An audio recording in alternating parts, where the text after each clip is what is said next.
Capítulo 15 parte 2. ¿Eso propagaría la enfermedad? Comprendió Louise horrorizada, y Saito asintió con gesto sombrío. Exacto. Eso, Louise, es un arma biológica. Consiste en infligir intencionadamente una enfermedad al enemigo, dejando que la enfermedad lo debilite o lo destruya sin necesidad de hacer nada más. Hasta el siglo pasado, en las guerras morían más personas por enfermedades que en combate, así que puedes imaginar lo letales que pueden ser estas armas, declaró Saito. El problema es que las enfermedades no discriminan entre amigos, enemigos, rangos, soldados, civiles ni nadie. Simplemente se propagan de víctima en víctima, dejando tras de sí una estela de bajas masivas. Por eso se consideran armas de destrucción masiva y son ilegales según el derecho internacional. Los ojos de Louise se abrieron de par en par al darse cuenta, y miró hacia el televisor mientras los soldados seguían moviéndose, respondiendo. ¿Estás diciendo que, el virus T es un arma biológica? ¿Como lo que hicieron los mongoles? Tiene que ser así, respondió Saito con un firme asentimiento. Pero es diferente. El virus T, todo lo que les hace a las personas, convertirlas en zombies y lo que sean esos Unter Gamma, no son naturales, no pueden serlo. Ningún virus en la Tierra puede hacer todo eso. Sus ojos se abrieron aún más al recibir la confirmación, y murmuró. ¿Lo lograron? Así es, gruñó y siseó Saito. Umbrella no descubrió el virus T, lo inventaron. Louise solo pudo mirar a Saito con horror silencioso, que luego se transformó en rabia absoluta. Apretó los puños con fuerza, furiosa por lo que ahora sabía que era la verdad. Durante todo este tiempo, había albergado una leve esperanza de que Umbrella, a pesar de su maldad, simplemente hubiera encontrado el virus T y lo estuviera investigando honestamente para hallar una cura. Pero ahora reconocía la ingenuidad de esa esperanza. Probablemente, la corporación Umbrella no tenía ni una pizca de bondad en su alma. Era un monstruo de avaricia, ambición y maldad, que se había infiltrado en los hogares de todos los habitantes de Raccoon City, y ahora todos pagaban las consecuencias de sus errores. ¿Qué carajo es eso? Oyeron gritar de repente a uno de los mercenarios desde el televisor, seguido de un rugido monstruoso e inhumano. Los dos adolescentes giraron la cabeza hacia la pantalla, y lo único que alcanzaron a ver fue el incesante destello de los disparos automáticos de los mercenarios contra algo. Entre las luces parpadeantes y la baja resolución de la grabación, no pudieron distinguir bien al monstruo que los atacaba. Pero era grande, y claramente no era un zombie. Gag. GRK. Gorgoteó uno de los mercenarios al ser atravesado por la enorme garra del monstruo, y luego otro fue aplastado con un poderoso zarpazo. Retrocedan. Retrocedan. ¡Ah! Gritó el líder del equipo mientras era lanzado hacia atrás, desapareciendo bajo el río de agua de alcantarillado. Todo el equipo de mercenarios altamente entrenados cayó en el caos mientras el monstruo resistía con impaciencia todos sus ataques. Saito y Louise solo pudieron observar con horror cómo cada soldado era despedazado, alcanzando a vislumbrar a la criatura fugazmente mientras hacía su terrible trabajo. Cuando finalmente alcanzó al hombre a través de cuya cámara lo observaban, este disparaba con todas sus fuerzas antes de ser alcanzado en el pecho y lanzado contra una pared lejana con un fuerte y espeluznante crujido. El monstruo avanzó hacia ellos. La lente rota de la cámara solo permitía ver sus piernas sorprendentemente delgadas, de apariencia humana, mientras el mercenario disparaba desesperadamente su pistola. ¡Atrás! Gritó el hombre aterrorizado. ¡Atrás! ¡Ah! Sus palabras se cortaron cuando una de sus piernas fue aplastada, seguida de un brazo que fue arrancado violentamente. Al darse cuenta de lo que iba a suceder, Saito se apresuró a pausar el video mientras el mercenario, entre lágrimas, suplicaba clemencia. Por suerte, el sonido se cortó, y ambos adolescentes solo pudieron mirarse en silencio, uno al otro y a la televisión. Ninguno de los dos pronunció palabra, horrorizados por lo que acababan de ver y oír. Al mismo tiempo, centraron lentamente toda su atención en la pantalla, donde solo podían ver un ojo enorme, con una pupila horizontal y hendida, flotando en un mar de esclerótica amarilla, cubierta de diminutas venas rojas y rodeado de carne gruesa y sangrienta. Saito echó una última mirada a Louise, y luego a la ropa que aún se secaba. Después comentó, «Nos vamos». Louise no podía estar más de acuerdo, y sin dudarlo un segundo, ambas se levantaron de sus sillas y se cambiaron de ropa, aún húmedas, lo más rápido que pudieron. Una vez que Saito y Louise se vistieron con sus ropas húmedas, algo incómodo pero inevitable, limpiaron a fondo sus armas de la mugre que las cubría y rebobinaron y guardaron la cinta de vídeo, se adentraron de inmediato en las alcantarillas. No sabían a dónde iban. Solo seguían la dirección general hacia el montacargas que Pete les había indicado. Era la única pista que tenían en aquel laberinto de alcantarillas, así que ese fue el camino que tomaron. Hasta el momento, no se habían topado con ningún zombie ni, lo que era más importante, con los Hunter Gamma, pero se mantenían alerta ante cualquier amenaza que pudiera interponerse en su camino. Sin embargo, Louise no podía dejar de pensar en lo que acababa de ver. Dado que no parecía haber nada más cerca aparte de ellos, Louise susurró. Bien, corríjanme si me equivoco, pero todo esto empezó cuando el Dr. Birkin hizo algo que provocó que Umbrella lo persiguiera y se asegurara de ese virus G que había creado. Eso parecía, sí, dijo Saito, manteniendo su pistola en alto junto a su pecho mientras sus ojos escaneaban los alrededores en busca de hostiles.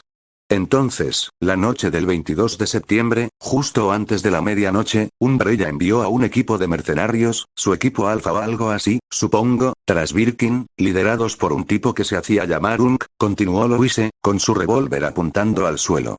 Birkin se resistió y sacó un arma, lo que provocó que el equipo alfa le disparara. Se hicieron con las muestras del virus y dejaron a Birkin allí para que muriera. Sí. Apenas respiraba cuando se fueron, pero es imposible que haya sobrevivido a tantos disparos en el pecho, añadió Saito, al notar unas manchas oscuras en el camino de cemento que no pudo determinar si eran de sangre o de otra cosa. A esas alturas, toda la suciedad se mezclaba. Louise asintió en señal de aprobación mientras terminaba. Finalmente, cuando el equipo alfa salía por las alcantarillas, fueron atacados por algo, esa cosa.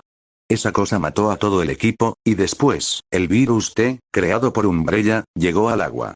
Desde allí, el virus T se propagó e infectó a la mayor parte de la ciudad en cuestión de días. Todo eso suena bastante bien, convino Saito, girando brevemente la cabeza para mirar a Louise por encima del hombro, donde la vio fruncir el ceño con una leve expresión de confusión y enfado. Mi única pregunta es cómo llegó exactamente el virus al agua, preguntó Louise, más para sí misma que para nadie. Ese monstruo tuvo algo que ver, está claro, pero el vídeo era tan caótico que no pude ver qué estaba pasando realmente. Supongo que tuvo algo que ver con esos viales, sugirió Saito mientras seguía avanzando.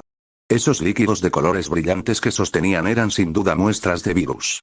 Durante la pelea, el maletín debió dañarse, provocando que los viales se cayeran y se rompieran. Tal vez algunos cayeron al río como Unk, sugirió Louise, y Saito asintió después de un momento. Eso o ratas, señaló Saito, a lo que Louise asintió. Tras ver de primera mano ratas gigantes infectadas y zombificadas, la idea de que fueran indirectamente responsables de la propagación del virus no era descabellada. Desde luego, no sería la primera vez que ocurría algo así en la historia de la humanidad, y probablemente tampoco la última. En cualquier caso, el detalle más importante de esa cinta era que constituía una prueba irrefutable de que Umbrella era responsable de la destrucción de Raccoon City. Puede que la ciudad aún siguiera en pie físicamente, pero ambos adolescentes sabían que estaba acabada. Era imposible que alguien que hubiera sobrevivido a esa pesadilla regresara, no después de lo sucedido. Sobre todo, no los negocios, que serían cruciales para que una ciudad pudiera vivir y prosperar. El nombre de Raccoon City se volvería tóxico y nadie querría ni acercarse. Tanto Saito como Louise lo asumieron, pero, como mínimo, se asegurarían de que Umbrella se hundiera con ella, y esta cinta y su testimonio podrían ser la prueba irrefutable que los fiscales y legisladores necesitarían para hundir a la compañía. Sus pensamientos se interrumpieron al oír un fuerte estruendo que resonó más adelante.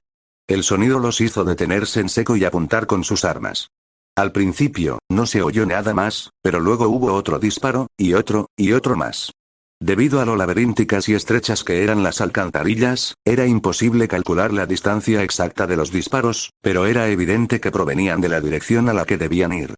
Por un momento, Saito y Louise sintieron la tentación de darse la vuelta y buscar otro camino, pero sabían que eso no era una opción. Mientras los disparos continuaban, alternando entre tiros aislados y lo que parecía fuego automático, Saito y Louise avanzaban lenta y cautelosamente. Mantenían sus armas apuntando hacia adelante. Saito iluminaba el camino con su linterna y ambos estaban listos para disparar en cuanto algo, por remotamente amenazante que fuera, se acercara. Pero no apareció nada. Los únicos sonidos que oían eran los disparos incesantes, que solo se detenían brevemente antes de reanudarse donde habían empezado. No se oían gemidos de muertos vivientes, rugidos de cazadores gamma, ni siquiera algo moviéndose entre las paredes y las tuberías. La alcantarilla estaba vacía, y eso era lo más inquietante de todo. Finalmente, se toparon con el primer cadáver de un zombi. Tenía el cuello roto y un orificio de bala que iba desde la base de la mandíbula hasta la parte superior del cráneo. Le siguieron más cuerpos, cada uno con heridas claramente mortales en el pecho y la cabeza. Muchos tenían las extremidades rotas o cercenadas, a menudo ambas. Saito y Louise comprobaron los primeros cuerpos solo para asegurarse de que estuvieran muertos, pero pronto se hizo evidente que todos habían sido eliminados por completo. Entonces, simplemente pasaron por encima de los cadáveres, bastante seguros de que no iban a levantarse de un salto para intentar comérselos. Pero no solo trabajadores de alcantarillado zombificados y algún que otro superviviente habían llegado a las alcantarillas en busca de refugio, como ellos. Empezaron a encontrar cadáveres de ratas gigantes infectadas, acribillados a balazos y puñaladas. Cucarachas gigantes habían sido aplastadas hasta quedar hechas puré, e incluso hallaron el cuerpo de una araña gigante que hizo que Saito gritara y casi disparara antes de darse cuenta de que tenía la cara destrozada. Lo más impactante que encontraron, sin embargo, fueron los cuerpos de los Unter Gamma. Había al menos 6, todos acribillados a balazos, con profundas marcas de cuchillo, y algunos incluso habían explotado. Las bestias casi habían matado a Saito y Louise, y allí estaban varios, uno al lado del otro. Mientras contemplaban los cuerpos, siguieron oyendo los disparos, esta vez mucho más cerca. Intercambiando miradas nerviosas, Saito y Louise continuaron su camino, pegados a la pared, con Saito delante. Al acercarse al borde, los disparos dejaron de ser simples ecos para convertirse en algo mucho más nítido. Podían ver destellos de luz iluminando las paredes, proyectando sombras de zombis al ser destrozados. Un zombi incluso cayó hacia atrás con un gran trozo de cabeza arrancado justo frente a la esquina, cuando Saito y Louise llegaron, haciéndolos retroceder asustados. Lentamente, con largos y pesados tragos de saliva, Saito y Louise asomaron la cabeza por detrás de la esquina. Allí, sin aliento, observaron como un soldado solitario, ataviado con la armadura de la US, se abría paso entre lo que debían ser docenas de zombis, animales infectados y bows como si nada.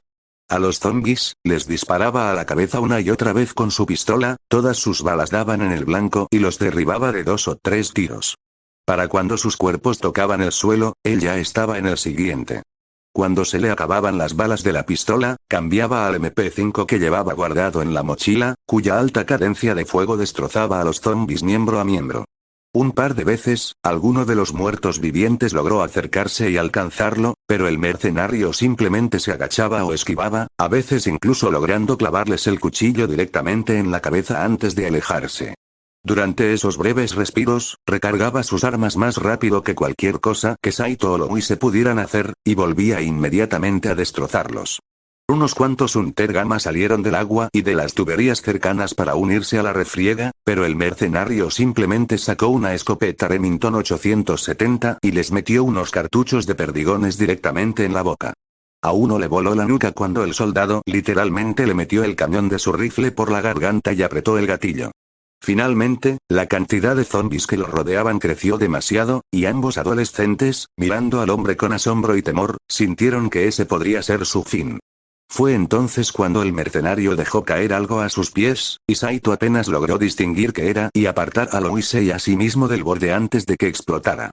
La luz brillante y el intenso zumbido le confirmaron a Saito su suposición de que se trataba de una granada aturdidora, la cual aturdió al resto de los zombis el tiempo suficiente para que el mercenario los abatiera a tiros. Pronto, el pasillo quedó en un silencio sepulcral. Los únicos sonidos que Saito y Louise podían oír eran su propia respiración y un leve zumbido en los oídos por la granada aturdidora.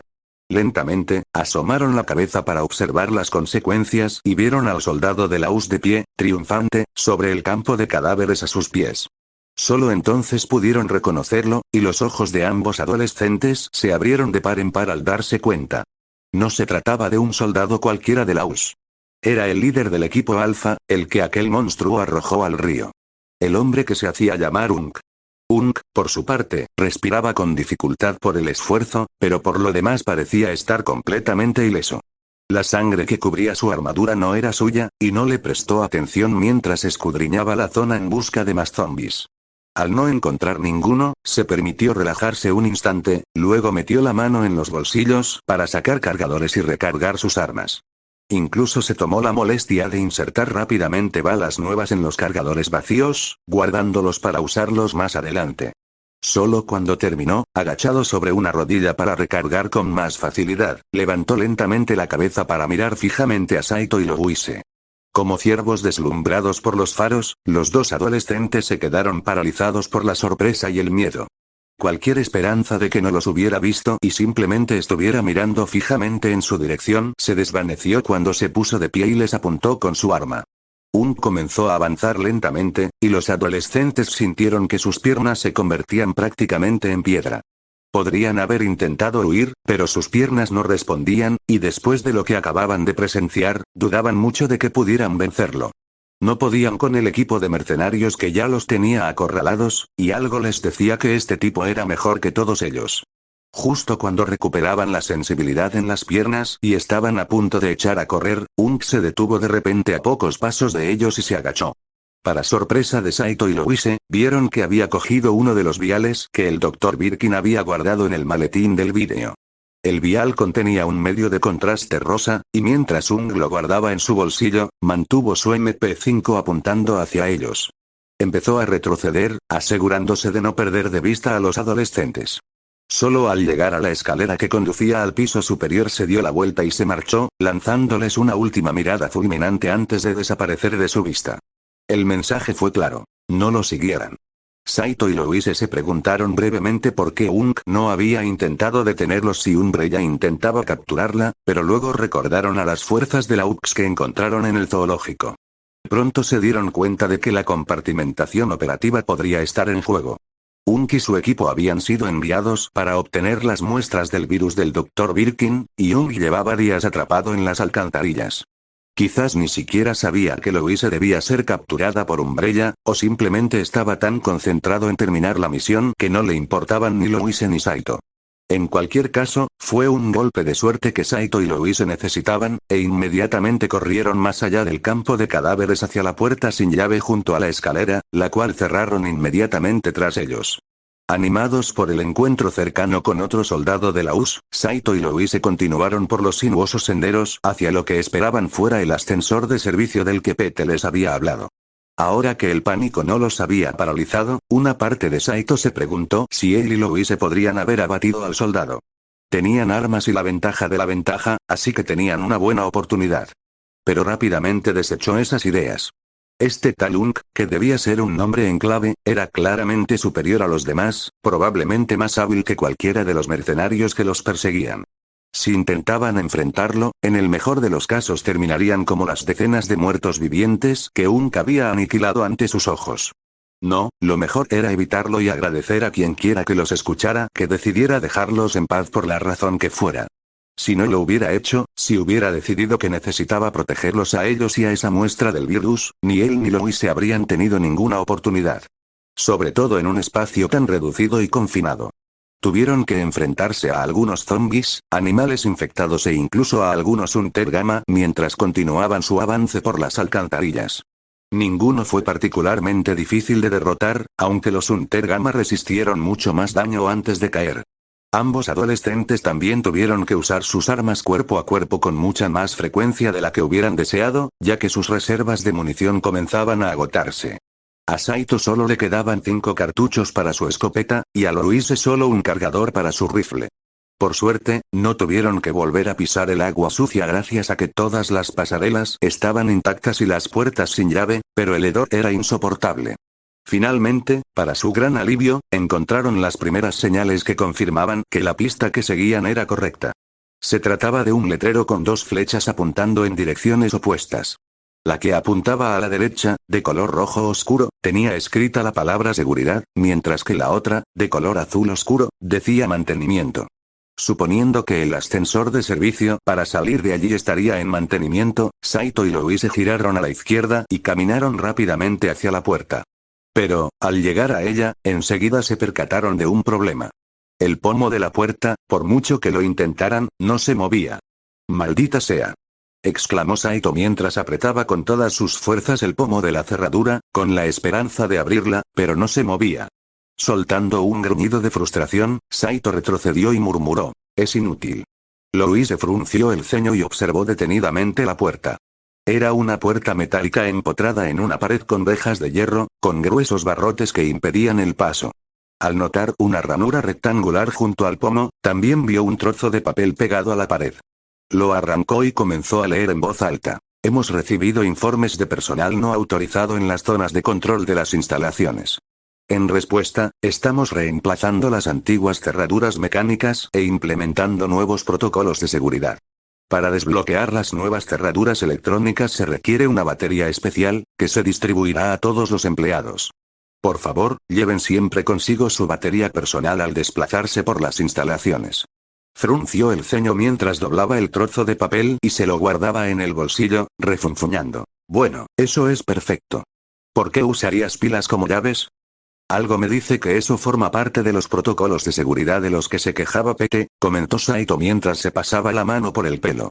Y creo que su batería se la llevó consigo. Perfecto, simplemente perfecto, repitió Louise mientras se encorvaba un instante y dejaba escapar un gemido. Al enderezarse, declaró. Bueno, entonces tendremos que encontrar otro. ¿Alguna idea? Seguridad, tal vez, sugirió Saito mientras señalaba con el pulgar por encima del hombro. Al darse cuenta de que esa era su mejor opción, los adolescentes se dieron la vuelta y caminaron rápidamente en la dirección opuesta. Por suerte, seguridad no estaba muy lejos de mantenimiento, y su puerta no tenía cerradura electrónica. En cambio, la gruesa y voluminosa puerta de metal estaba sellada con una serie de abrazaderas apretadas por una gran rueda roja. Colocando las manos a ambos lados de la rueda, Saito gruñó por el esfuerzo mientras la giraba en sentido contrario a las agujas del reloj. Poco a poco, las abrazaderas comenzaron a aflojarse, y una vez que la puerta estuvo completamente abierta, él y Louise pudieron empujarla. Luego la cerraron tras ellos, asegurándola con llave por si acaso alguien intentaba atacarlos. Sí, cámaras de seguridad, anunció Saito con una sonrisa al ver una pared con decenas de monitores sobre una gran terminal, todos conectados a diversas cámaras de seguridad repartidas por la alcantarilla. Mientras él y Louise revisaban los monitores, reconocieron varias zonas por las que acababan de pasar. También divisaron al equipo Delta de la US, que seguía sus huellas con cautela. Por suerte, el número de zombies y Bo había aumentado considerablemente desde la llegada de Saito y Louise, lo que había ralentizado enormemente a los mercenarios, pero aún así era motivo de preocupación. Fue entonces cuando Saito examinó la terminal con más detenimiento, y una sonrisa maliciosa se dibujó en su rostro mientras se sentaba y comenzaba a pulsar varios botones. ¿Qué estás haciendo?, preguntó Louise, mirando por encima del hombro de su amiga. Mira, dijo Saito señalando el monitor que mostraba al equipo Delta. Están siguiendo la misma ruta que nosotros, y parece que tuvimos suerte porque muchas de las puertas por las que pasamos estaban sin energía desde esta terminal. Quizás Pete o alguien más las apagó para facilitarles la huida. Si las volvemos a encender, los estamos ralentizando, se dio cuenta Louise mientras ella también comenzaba a sonreír. La sonrisa de Saito se ensanchó mientras asentía, y continuó pulsando botones y accionando palancas. Mientras tanto, Louise se concentró en el monitor donde estaban los mercenarios. Las acciones de Saito se hicieron evidentes de inmediato cuando las luces comenzaron a fluctuar, encendiéndose y apagándose al cambiar la energía. Los mercenarios estaban confundidos, sin comprender del todo lo que sucedía al principio. Al menos hasta que las cerraduras electrónicas de todas las puertas, que Louise se avergonzaba de admitir que ni siquiera había notado antes, parpadearon en rojo. ¿Qué demonios?, gritó uno de los mercenarios, Vector si Saito recordaba bien, mientras corría hacia la puerta. Su voz fue captada por la cámara de seguridad. Intentó abrirla, pero al no moverse, gritó. «¡Maldita sea! ¡Ja, ja! ¡Que os den, cabrones!», gritó Saito aplaudiendo. Tanto él como Louise sabían que esta tregua era solo temporal. Esos mercenarios eran astutos e ingeniosos, y tarde o temprano encontrarían la forma de entrar. Ya fuera encontrando una batería para abrir las puertas o simplemente derribándolas. Aún así, con la amenaza de Umbrella momentáneamente aplazada, ambos adolescentes volvieron a intentar encontrar una salida al embrollo en el que se encontraban. Les llevó unos minutos, pero pronto hallaron el cuerpo desplomado de un trabajador de alcantarillado en uno de los monitores. Su cadáver yacía tendido contra la pared al final de un pasillo, sin signos aparentes de lesiones. Lo más importante era que en su cinturón llevaba una gran batería, justo lo que necesitaban para abrir la puerta de mantenimiento. podían ver más cuerpos a través de los monitores, algunos de los cuales también llevaban baterías, pero este parecía ser el más cercano. De acuerdo, veamos, murmuró Louise mientras comenzaba a mirar alrededor de la habitación. Encontró rápidamente un mapa en una de las paredes, lo arrancó y lo llevó a la terminal. El mapa mostraba toda la alcantarilla, o al menos esa sección en particular. Cada pasillo y habitación estaba cuidadosamente etiquetado, y, aún más importante, también lo estaban las cámaras.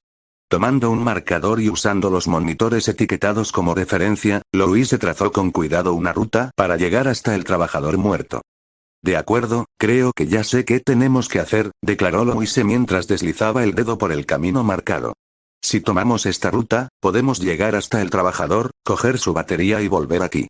No parece muy lejos, así que no debería ser muy difícil. Saito asintió en señal de aprobación, luego frunció el ceño al volver a mirar la terminal. Tras leer algunos indicadores, los señaló y anunció: todo bien, pero tenemos un problema. Creo que sé que lo mató. Louise siguió con la mirada el indicador que marcaba su dedo. En la parte superior se leía H2S, y la aguja estaba firmemente hundida en la zona roja del extremo derecho. No era un genio en química, pero sé que eso es sulfuro de hidrógeno, reveló Saito mientras tocaba el manómetro con el dedo. Ese olor a huevo podrido que nos ha acompañado desde que llegamos viene de ahí.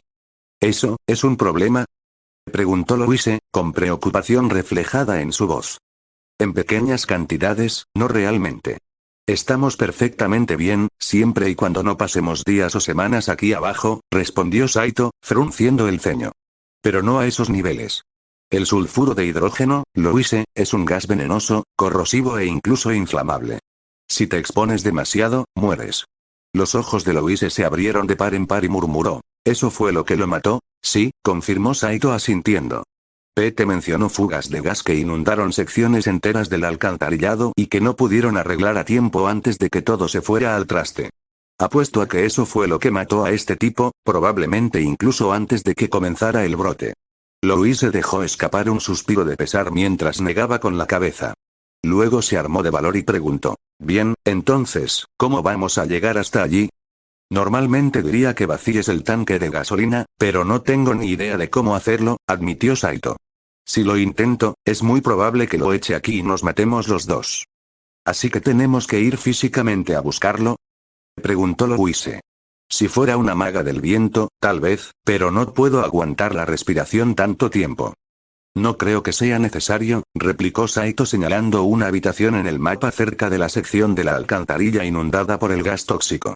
Según el mapa, este es un almacén con equipo de protección en caso de fuga de gas. Solo necesitamos que uno de nosotros entre, se ponga lo que sea que tengan allí y luego pase. Eso podría funcionar, admitió Louise, luego giró la cabeza hacia Saito y preguntó: espera, ¿qué quieres decir con uno de nosotros? Hay muchas puertas de seguridad entre aquí y ese cuerpo, reveló Saito mientras negaba con la cabeza y extendía los brazos. Uno de nosotros tendrá que quedarse aquí y abrirlas. Mientras el otro cae solo, terminó Louise, y Saito asintió a regañadientes. Un silencio tenso y pesado se instaló entre los adolescentes mientras se miraban entre sí y los monitores. A ninguno le resultaba atractiva la idea, ni salir solos ni quedarse atrás. Era increíblemente arriesgado, pero al mismo tiempo no veían otra opción.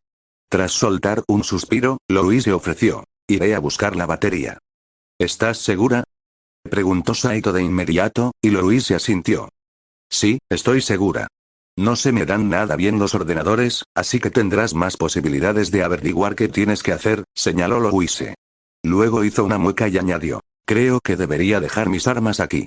Saito no había pensado en eso, y se estremeció al darse cuenta de que Louise tenía toda la razón. Un solo disparo podría incendiar todo el gas sulfuro de hidrógeno, y no habría forma de que sobreviviera, ni siquiera con todo el equipo de protección del mundo. Al menos llévate el hacha, por si acaso, pidió Saito, y Louise asintió en señal de aprobación. Ya iba a hacerlo, reveló Louise mientras se quitaba la mochila y las pistolas de sus fundas. Las colocó sobre una mesa cercana, sacó su radio y preguntó: ¿creen que podemos usar esto? Puede ser, pero no tengo ni idea de si siquiera conseguiremos señal aquí abajo. Si la conseguimos, será breve, respondió Saito, y Louise se encogió de hombros. Bueno, De todas formas no voy a ir muy lejos, señaló Louise, y Saito asintió en señal de acuerdo después de un momento. Cambia al canal 3. Probablemente Umbrella ya está monitoreando el otro, ordenó Saito mientras cambiaba su radio adecuadamente. ¿No lo retransmitirán igual?, preguntó Louise mientras cambiaba de canal. Probablemente, suponiendo que se den cuenta de que los estamos usando aquí abajo. Pero incluso si tardan un poco en darse cuenta de que hemos cambiado de canal, ese tiempo nos sirve. De acuerdo, dijo Louise encogiéndose de hombros con indiferencia. Luego respiró hondo y se dirigió a la otra salida de la sala de seguridad. Miró a Saito, quien mantenía el rostro impasible mientras la observaba fijamente. Ambos asintieron y, con eso, Louise abrió la pesada puerta. Tras cerrar la puerta tras de sí, Louise respiró hondo, siguió caminando hacia adelante y sacó su radio para hablar. «Saito, ¿me oyes?» Saito no respondió al principio, pero luego contestó. «Sí, te oigo. La calidad es pésima, pero te entiendo». «Mejor que nada», murmuró Louise mientras negaba con la cabeza. Luego añadió. «De acuerdo, explícame esto». «Bien, sigue recto», dijo Saito por la radio mientras observaba a Louise a través de los monitores. Las cámaras fijas ofrecían un campo de visión limitado, pero había muchas, así que Saito pudo seguirla con bastante facilidad. «Gira a la tercera a la derecha». «Entendido», dijo Louise, con la voz algo distorsionada a través de las paredes de hormigón, pero por lo demás perfectamente inteligible. Una vez que Louise giró correctamente, Saito continuó. «El almacén será la quinta puerta a tu izquierda. Está un poco lejos, pero sigue recto hasta que llegues». «De acuerdo, voy para allá», respondió Louise. Mientras caminaba con cuidado por los estrechos pasillos, con tuberías que cubrían las paredes y el techo, preguntó. «¿Ves algún zombi más adelante?» «No, todavía nada. Pero la verdad es que es difícil ver algo. Hay muchos puntos ciegos», reveló Saito mientras cambiaba su atención de un monitor a otro. «Sinceramente, verte así me recuerda un poco a cuando jugaba a Dino Crisis». «¿Dino qué?» «Dino Crisis. Es un juego de terror y supervivencia con dinosaurios y ángulos de cámara fijos», aclaró Saito antes de negar con la cabeza y hacer un gesto con el brazo hacia un lado. «No importa. Sigue así, ya casi llegas». Louise guardó silencio un momento y luego respondió. «De acuerdo. Solo diré que si me encuentro con un dinosaurio aquí abajo, te culparé a ti». Saito no pudo evitar soltar una risita mientras sonreía y negaba con la cabeza, luego se concentró y dijo. «Ya veo, el almacén está más arriba. ¿Lo ves?» «Todavía no, ahí está», reveló Louise. Se detuvo cerca de la puerta y luego preguntó nerviosamente. «¿Hay algo adentro?» «No tengo cámara ahí dentro, lo siento», respondió a regañadientes con el ceño fruncido, y Louise bajó la cabeza mientras gemía. «Por supuesto». «Bueno, voy a entrar», dijo Louise mientras sacaba con cuidado su hacha y abría lentamente la puerta. Asomando la cabeza un instante, la sacó y anunció. «Está despejado». «Bien, eso está bien. Entra y ponte el equipo que tengan», ordenó Saito. «Debes cubrirte la mayor cantidad de piel posible. No te limites a agarrar una máscara de gas y una bombona de oxígeno». «Sí, sí. Porque es corrosivo y me gusta cuidar mi piel», respondió Louise. Dicho esto, entró en el almacén y cerró la puerta tras de sí. La radio se silenció mientras ella, claramente, comenzaba a revisar lo que había dentro, dejando a Saito a su suerte. Al principio, se limitó a sentarse, vigilando los monitores en busca de cualquier amenaza. No parecía haber zombies en el camino de Louise, pero no había forma de asegurarlo. Entonces, en uno de los monitores del camino de Louise, vio la primera de muchas puertas de seguridad que tendría que abrir desde allí. Recordando la nota que encontraron en la mochila de Pete, Saito se acercó, la sacó de la mochila de Louise, desdobló el papel y empezó a leer. La portada era un folleto promocional que mostraba unas tuberías a lo largo de una pared de hormigón, y en la esquina inferior derecha había dos piezas de ajedrez de caballero, una negra sobre una casilla blanca y la otra blanca sobre una casilla negra, de pie sobre las palabras Knights Construction Co. «Aquí hay gato encerrado», murmuró Saito, luego abrió el folleto y leyó en voz alta. «Saludos del director general. Gracias por su interés en Knights Construction Company. Durante los últimos 20 años, hemos tenido el honor de trabajar en los sistemas de alcantarillado de algunas de las ciudades más importantes de nuestro país, sin perder nunca de vista nuestros dos principios fundamentales: creatividad y diseño industrial superior. En CAD-CC, creemos que el hecho de que nuestro trabajo sea subterráneo no significa que nuestros diseños tengan que ser mediocres. Más refinados que una reina, más pulidos que un caballo y tan agradables como un peón, nuestro trabajo sin duda traerá grandes victorias a todos los involucrados. Ojalá nos encontremos algún día en el campo de batalla. Director General de Knights Construction Company, miembro honorario de la Alianza Mundial de Ajedrez, asesor honorario del Club de Ajedrez Racón y director honorario del Gremio de Amantes del Ajedrez Fischer, R.B. Fischer. Saito hizo una pausa por un momento, luego murmuró para sí mismo. ¿Quién diseña un sistema de seguridad basado en el ajedrez? Fue entonces cuando dio la vuelta al folleto y leyó las palabras que el propio Pete había escrito a lápiz. Antes, él y Louise le habían echado un vistazo, pero solo ahora pudo leerlas con detenimiento. Diversión y diseño industrial superior, ja. Decía la nota de Pete. He trabajado en muchas alcantarillas por todo el país. Nueva York, Chicago, Boston, Los Ángeles, todas tenían sus problemas, pero esta, madre mía. Es la cosa más enrevesada, complicada y jodidamente molesta con la que he tenido que lidiar en mi vida. ¿A quién se le ocurrió que usar un montón de tapones fáciles de perder, con temática de ajedrez, para un sistema de seguridad de alcantarillado era una idea brillante? Me da igual que al director general le guste el ajedrez, a mí también, pero se supone que los sistemas de seguridad deben ser fáciles de entender y usar para quienes los utilizan, a la vez que impiden la entrada a todos los demás. Este sistema impide la entrada a casi todo el mundo. Es una auténtica pesadilla. Saito frunció el ceño y suspiró, preguntándose si esa sería la única pista sobre la verdadera personalidad de Pete. Continuó leyendo. En fin, después de que Marcus se quedara atascado en uno de los túneles durante horas hace un par de días, me harté. Los chicos y yo reunimos nuestras quejas y se las presentamos a la gerencia, pero recibimos la misma cantinela de siempre sobre que estaban investigando el asunto y que nos estaban escuchando. Sí, claro. Eso mismo dijeron la última vez, y la anterior. En fin, ya estoy buscando un trabajo en las alcantarillas que tenga sentido. Mientras tanto, pensé en hacer esta chuleta. Me llevó días, pero ahora sé qué puertas abre y cierra cada enchufe. En la oficina de seguridad todavía deberían tener los enchufes necesarios para pasar.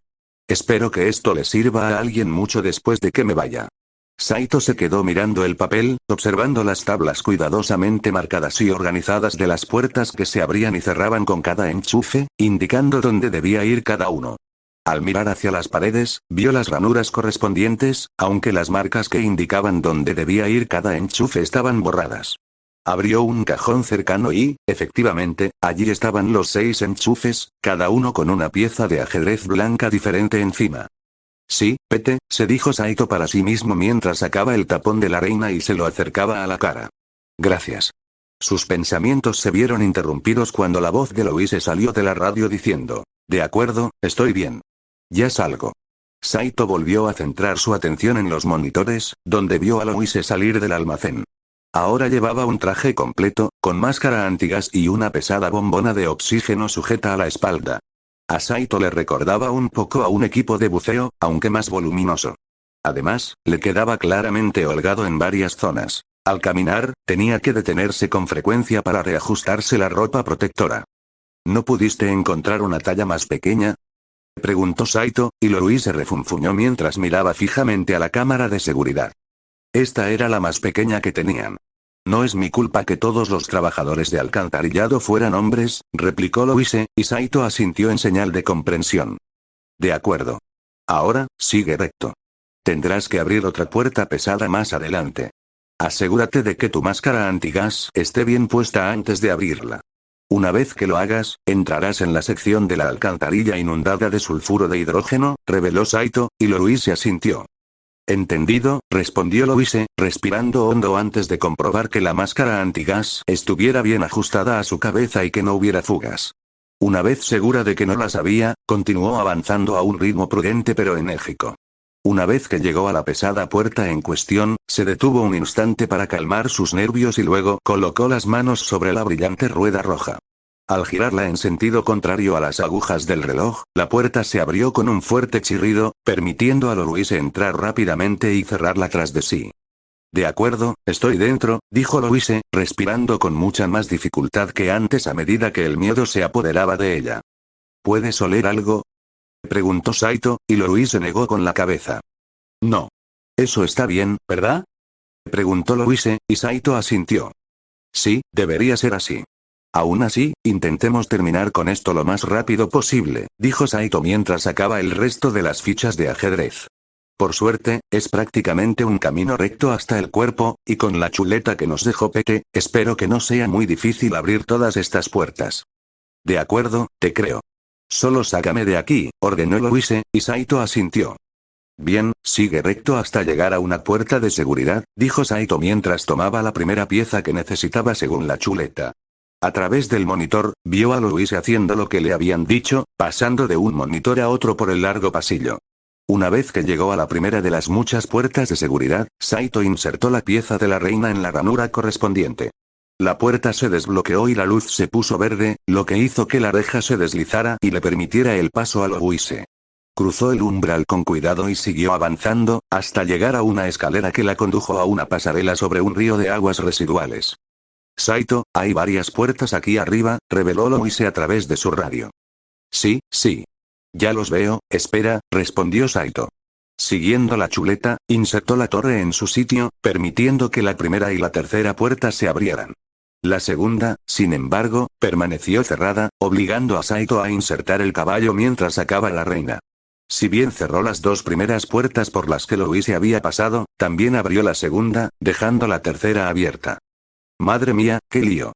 Gruñó Saito, agradeciéndole en silencio a Pete con efusividad por haber creado esta guía tan útil. No quería ni pensar en cuánto tiempo les habría llevado intentar averiguarlo todo por su cuenta, a base de prueba y error. Louise continuó avanzando por el túnel de alcantarillado, siguiendo el camino marcado mientras Saito abría y cerraba las puertas correspondientes. Había muchas habitaciones laterales y pasadizos abiertos, pero Louise los ignoró. Tenían poco tiempo, tanto por el gas tóxico como por los mercenarios que intentaban alcanzarlos. No tenía tiempo para revisar cada rincón. Por suerte, no había zombies. Varios habían entrado en la zona, incluyendo algunos cazadores gamma, pero el gas tóxico y corrosivo los había matado, o al menos había dejado sus cuerpos inservibles, como a cualquier otro.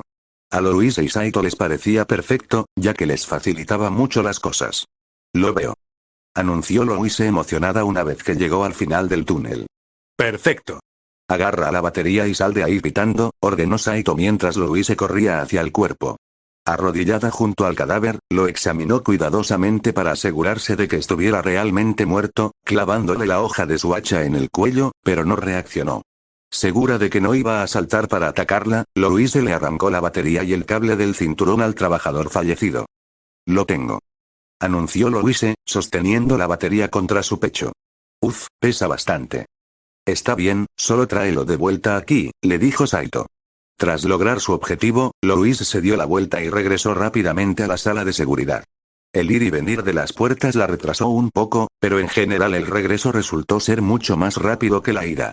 Pronto pudo salir de las cámaras inundadas de gas y volver al almacén, donde se cambió el equipo de protección por su ropa normal. Regresó rápidamente a la sala de seguridad, mostrando con orgullo la batería a Saito. Saito sonrió y la ayudó a entrar. Los dos amigos se dieron un abrazo de alivio antes de separarse y dejar que Louise recogiera su equipo.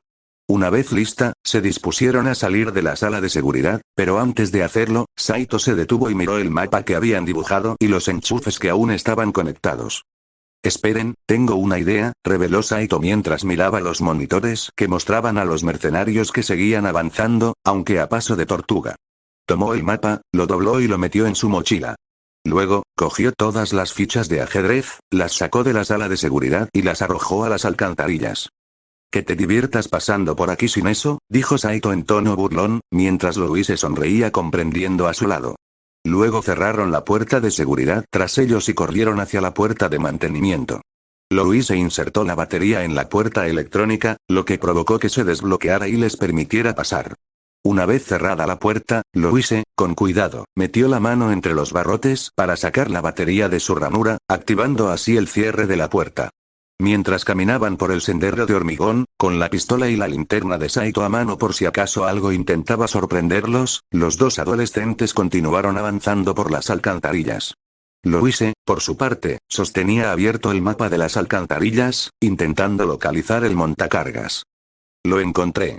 El ascensor no está muy lejos de aquí, reveló Louise, señalando el lugar en cuestión. Saito suspiró aliviado al entrar en una sala relativamente grande y abierta con una pasarela que cruzaba el espacio sobre ellos. ¡Qué alivio!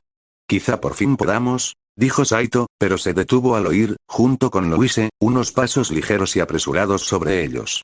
Alzaron la vista al oír a alguien corriendo a toda velocidad, acompañado de una respiración rápida, superficial y llena de terror. Apenas alcanzaron a ver a la persona que corría, y lo único que pudieron distinguir fue que era pequeña. Saito y Louise se miraron, entonces Saito comenzó a decir, «¿Eso fue un...?» Otro ruido lo interrumpió de nuevo, pero esta vez era un rugido ensordecedor y monstruoso. Se oyeron fuertes y pesados pasos que venían de la misma dirección de donde venía corriendo la primera persona, y ambos adolescentes retrocedieron apuntando con sus armas.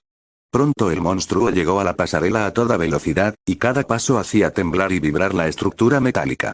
Pero el peso y la fuerza fueron demasiado, y cuando llegó al centro, la pasarela entera se derrumbó. ¡Ah!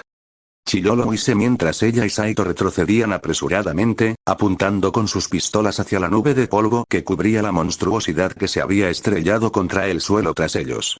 El haz de luz de la linterna de Saito quedó bloqueado por el polvo durante unos instantes, pero pronto este se disipó y les permitió verla por completo. «¡Jesucristo!», exclamó Saito sin aliento. «Que Dios tenga piedad de ti, fundador», murmuró Louise al mismo tiempo, mientras ambos adolescentes retrocedían horrorizados al ver la cosa que estaba de pie sobre ellos. No era un zombi, de eso no cabía duda. Tampoco era un Unter Gamma. Más bien, parecía algo salido directamente de la cosa. Aquello que una vez fue un hombre estaba cubierto de sangre, con la bata blanca, la camisa y los pantalones desgarrados y llenos de agujeros. Si bien el brazo izquierdo, los pantalones y parte del torso izquierdo parecían normales, el lado derecho del cuerpo estaba completamente cubierto de protuberancias musculares cancerosas. El hombro estaba alargado hacia afuera, con púas óseas que sobresalían por encima de una protuberancia particularmente grande en el centro. Las protuberancias habían consumido gran parte de la mejilla y el lado derecho de la cara, y el izquierdo estaba deformado por un dolor perpetuo. «Por todos los dioses», exclamó Louise, abriendo mucho los ojos al darse cuenta de la placa con el nombre manchada de sangre en el pecho izquierdo del hombre, sobre todo cuando la mitad aún humana de su rostro las miró con dolor. «Es el Dr. Birkin». Saito tardó un instante en reconocerlo, pero una vez que lo hizo, le fue imposible verlo de otra manera. Aquello era el Dr. Birkin, o al menos lo había sido. Todo el cuerpo de Birkin se estremecía y estaba encorvado, inmóvil por un momento. La mente de Saito trabajaba a toda velocidad, y pronto recordó al misterioso monstruo que masacró al equipo Alpha. De repente, todo cobró sentido. Birkin no murió a manos del equipo Alpha, al menos no del todo. De alguna manera, se transformó en esa cosa, luego atacó a los soldados y los mató. La única pregunta era qué lo había convertido en lo que era. ¿Podría ser el virus T?, se preguntaba Saito, ¿o acaso se trataba del misterioso virus G que Birkin había creado y que el equipo Alpha había conseguido? No sabía lo suficiente como para sacar conclusiones definitivas, pero era evidente que corrían un peligro enorme. Justo cuando Saito se disponía a agarrar a Louise y huir, oyeron la voz ronca de Birkin que susurraba, «Mátame, a mí». Sus ojos se abrieron con horror al darse cuenta de que Birkin seguía allí dentro. Viéndolo retorcerse y convulsionar de dolor, a Saito y Louise se les ensombreció el rostro y se miraron. En silencio, asintieron y Saito apuntó con su Glock 17 directamente a la frente de Birkin. «Lo siento, doctor», susurró Saito, y Birkin continuó mirándolo fijamente mientras Saito apretaba el gatillo. Un fuerte estallido resonó en la alcantarilla, y un nuevo agujero se abrió justo entre los ojos de Birkin. El cuello se desplomó, y su único ojo intacto permaneció abierto e inerte. Por un instante, ambos adolescentes pensaron que eso bastaría para acabar con su sufrimiento, pero esa esperanza se desvaneció al darse cuenta de que el cuerpo seguía de pie. Lentamente, comenzaron a retroceder, manteniendo sus armas apuntando a Birkin mientras su cuerpo se convulsionaba violentamente. El cuello y la cabeza se estremecieron, y para su horror, vieron cómo el agujero en su cabeza se cerraba ante sus propios ojos. Cuando se cerró por completo, el ojo de Birkin recuperó la claridad, y dejó escapar un alarido inhumano mientras se incorporaba. Entonces, para su horror, el bulto en el hombro derecho de Birkin se abrió, revelando un gran ojo rasgado que los miraba con avidez. La cabeza de Birkin, mientras tanto, se desplomó inútilmente, y luego dio un paso al frente arrancando una tubería de una pared cercana. Al darse cuenta de lo que estaba a punto de suceder, y conociendo el destino de las últimas personas que intentaron luchar contra esta cosa, Saito gritó: ¡corran! Sin siquiera molestarse en disparar un solo tiro, sabiendo que sería inútil, los dos adolescentes se dieron la vuelta y corrieron por sus vidas, con Birkin lanzando un rugido fuerte y monstruoso y siguiéndolos de cerca.